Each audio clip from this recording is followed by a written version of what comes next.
प्यारे बच्चों नमस्कार। मैथ के इस लेक्चर में आप सभी का स्वागत है। और बच्चों आज आपके 3D ज्योमेट्री का लेक्चर नंबर 3 जिसके अंदर हम पढ़ेंगे इक्वेशन ऑफ स्ट्रेट लाइन। तो बच्चों अभी तक जो आपके दो प्रीवियस लेक्चर हो चुके हैं जिसके अंदर मैंने आपको डायरेक्शन रेशियो और डायरेक्शन कोसाइन क्या होते हैं, ज्योमेट्रिकली क्या दर्शाते हैं, इनमें क्या रिलेशन होता है, वो सब बातें बच्चों हम डिस्कस कर चुके हैं। और आपकी जो एक्सरसाइज 14.1 है उससे रिलेटेड जो एग्जाम्पल है और जो क्वेश्चन है वो भी आपको लगभग करवाए जा चुके हैं।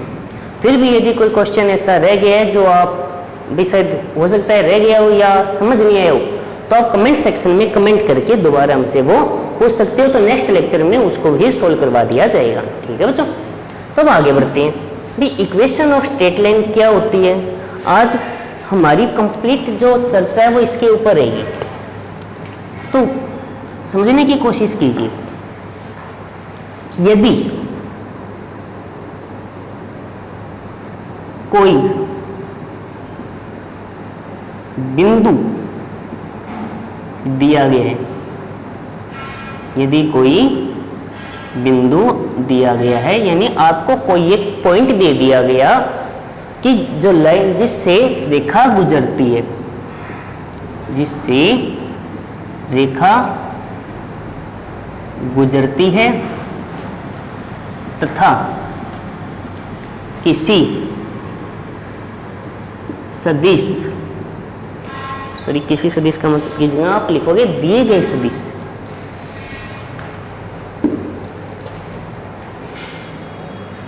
किसी दिए गए सदिश के समांतर है।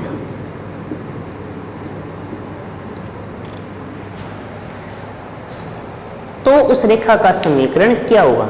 तो बच्चों देखो, इससे एक चीज आपको पता चल जाएगी भी कोई रेखा का समीकरण ज्ञात करने के लिए सबसे पहले आपको जरूरत किसकी होगी कि आपके पास कोई पॉइंट होना चाहिए जो उस लाइन के ऊपर एग्जिस्ट करता हो।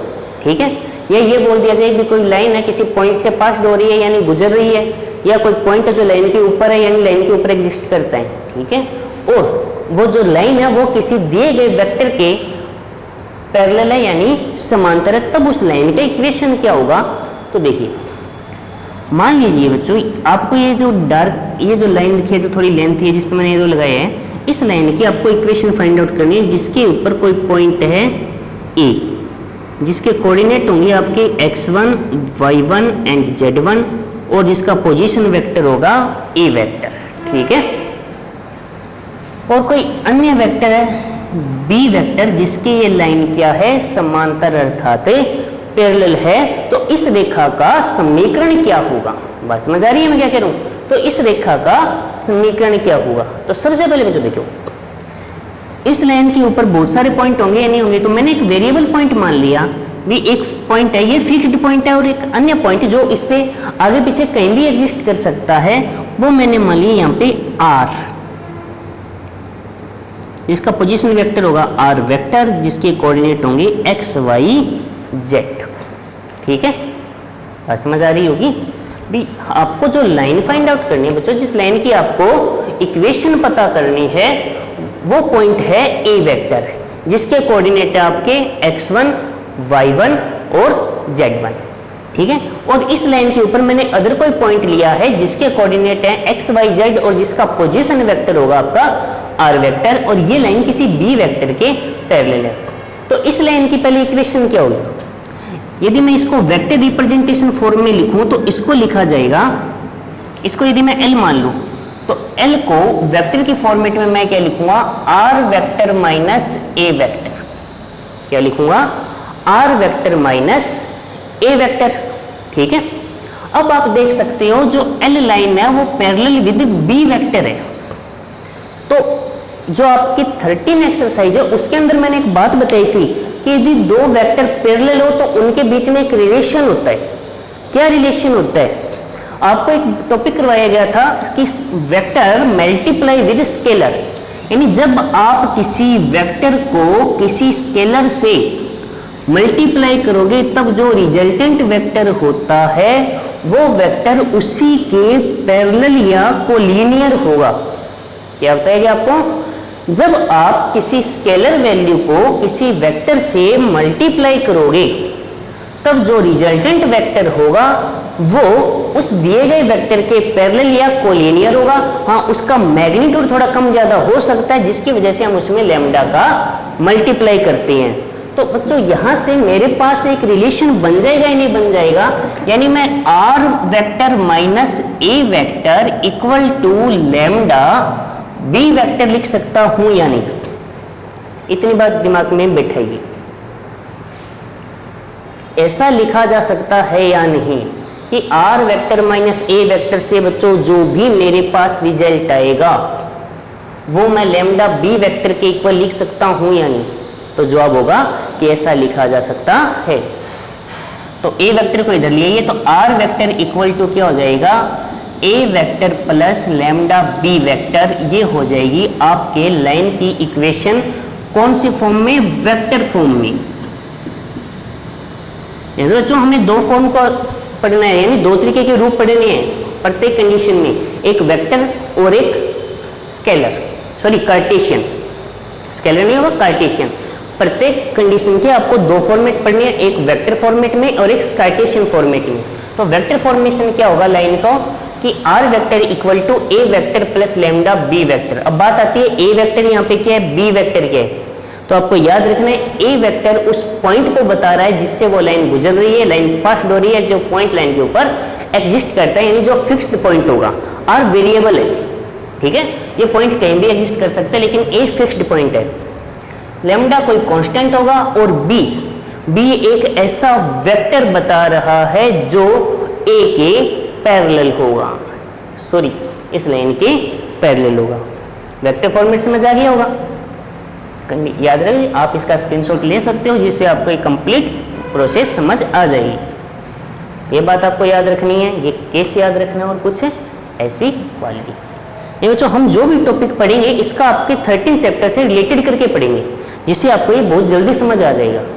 भाई ये जो कंडीशन लिखी है वो आपके 13 चैप्टर से है और फिर इजी प्रोसेस है। क्लियर होगी? तो आगे बढ़ते हैं। अब बच्चों हम आते हैं इसके कार्टेशियन फॉर्मेट पे। तो यदि मैं इसे कार्टेशियन फॉर्म में लिखना चाहूँ तो कैसे लिखूँगा? तो मान लिया जाए जो बी वेक्टर है वो होगा ए आई कैप प्लस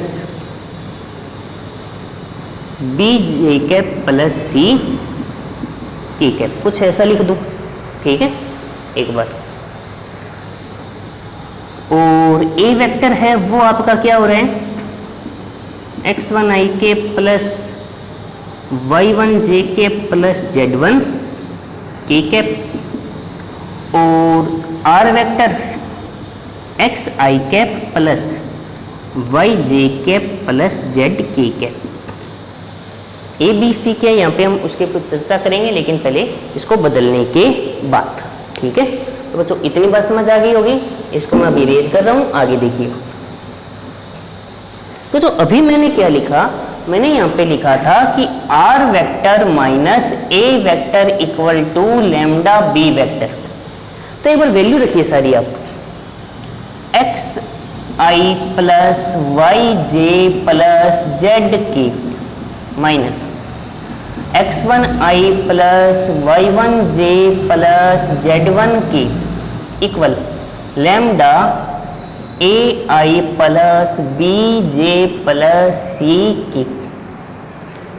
तो हम एक काम करते हैं, आई कैप अलग, जे कैप अलग और के कैप वालों को अलग अलग बनाते हैं। तो आई कैप के साथ आएगा x minus x1 i plus y minus y1 j plus z minus z1 की equal to lambda A I cap plus lambda B J cap plus lambda C K cap.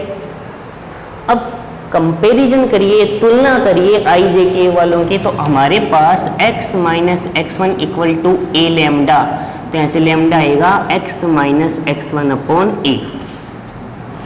y minus y1 equal to B lambda, यहाँ से lambda आ गया y minus y1 upon B. z minus z1 equal to C lambda, तो lambda आ जाएगा बच्चों z minus z1 upon सी। तीनों value lambda की है तो इसको लिखा जाएगा x minus x1 upon a, y minus y1 upon b, z minus z1 upon c equal to lambda. इस रेखा का एक अन्य समीकरण कुछ ऐसा भी हो सकता है, यानी इसको ऐसा भी लिखा जा सकता है,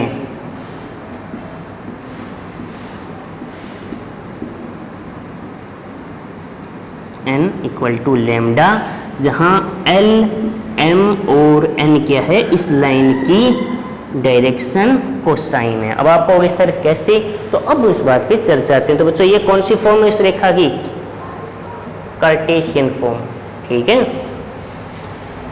जो बच्चों आपकी 14.2 एक्सरसाइज है ना, वो कंप्लीट इसी के ऊपर डिपेंड करेगी, ठीक है। तो ये इसकी कौन सी फॉर्म है बच्चों, कार्टेशियन फॉर्म। यानी सबसे पहले तो देखो आप समझने की कोशिश करो कि आपके क्वेश्चन आता है बच्चों, ये आ सकता है कि कोई रेखा दी हुई होगी जिसमें आपको वेक्टर फॉर्मेशन देकर आपको ये पूछ लिया कार्टेशियन फॉर्म में बदलिए, ठीक है। या कई बार क्या होगा कि कार्टेशियन फॉर्म देकर वेक्टर में चेंज करना पूछ लेगा, तो ऐसा क्वेश्चन भी बन सकता है। इसके अलावा अब आप इस रूप पे फोकस कीजिए, जहां देखो ये फोकस रूप हुआ कि x minus x1 upon a, y minus y1 upon b, z minus z1 upon c equal to lambda. ये होती है आपकी कार्टेशियन फॉर्म, जहां x1, y1, z1 वो फिक्स्ड पॉइंट है जिससे आपकी लाइन पास हो रही है, यानी गुजर रही है, ठीक है, जिससे आपकी रेखा गुजर रही है, x1, y1, z1।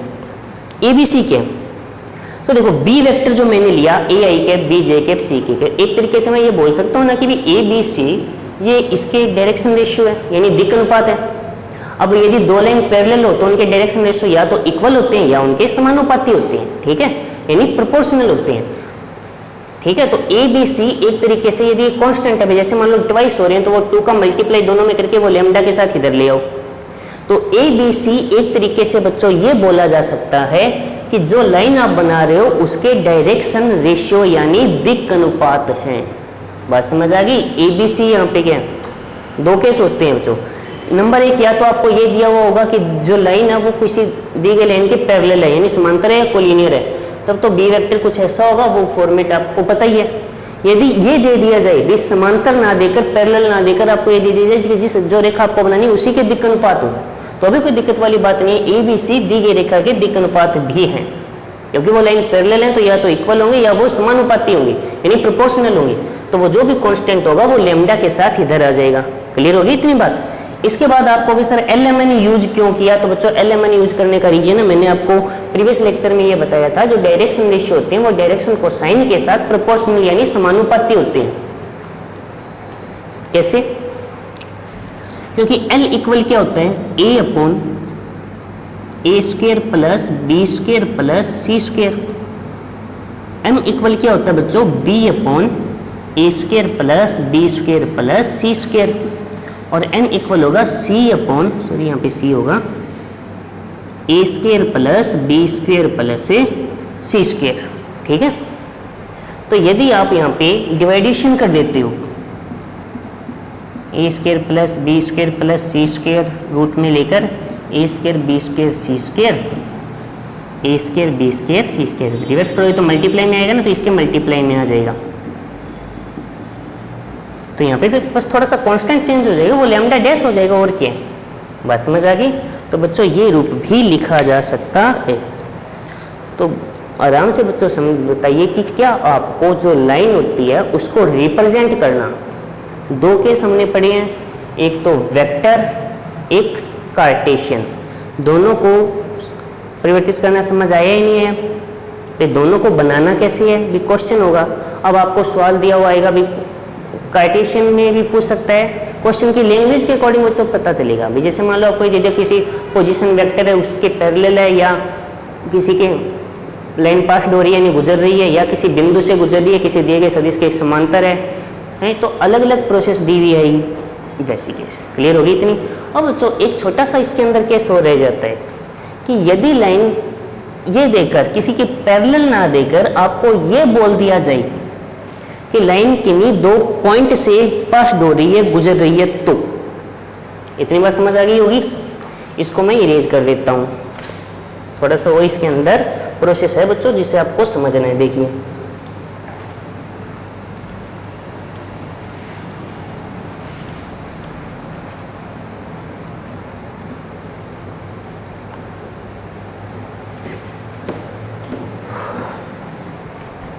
समझने की कोशिश कीजिए बच्चों।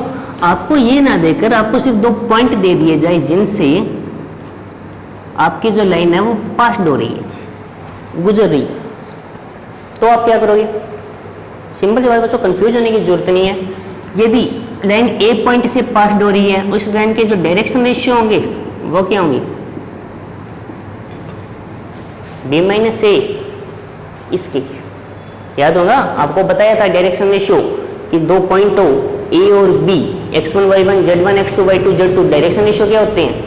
थोड़ा सा दिमाग पे जोड़ डालिए तो आपको आएगा x2 minus x1 y2 minus y1 z2 minus z1, कुछ ऐसा बताया था ना। तो अगर कंप्लीट लाइन चाहिए तो क्या हो जाएगी? लैम्डा। तो r इक्वल टू आ जाएगा a vector plus lambda b minus a, यानी r minus a equal to होगा लैम्डा b माइनस a। तो बच्चों ये तो वेक्टर फॉर्मेट मान लो आप, जब आपको 2 पॉइंट दे दिए जाए, और जो कार्टेशियन फॉर्म है वो हो जाएगी x minus x1 upon x2 minus x1, y minus y1 upon y2 minus y1, z minus z1 upon z2 minus z1 equal to lambda. ये आ गई बच्चों इसका कार्टेशियन फॉर्म। बात समझ आ गई होगी बच्चों। आज के इस लेक्चर में मैंने आपको रेखा के 2 तरीके से निरूपण करना बताया है।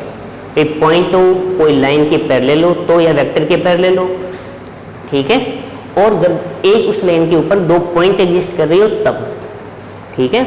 तो बच्चों कार्टेशियन और वेक्टर दोनों फॉर्मेट आपको याद रखने हैं, और जो नेक्स्ट लेक्चर रहेगा उसमें हम क्या करेंगे, इनसे रिलेटेड क्वेश्चन को सॉल्व करेंगे, ठीक है बच्चों। तो तब तक के लिए टेक केयर, धन्यवाद।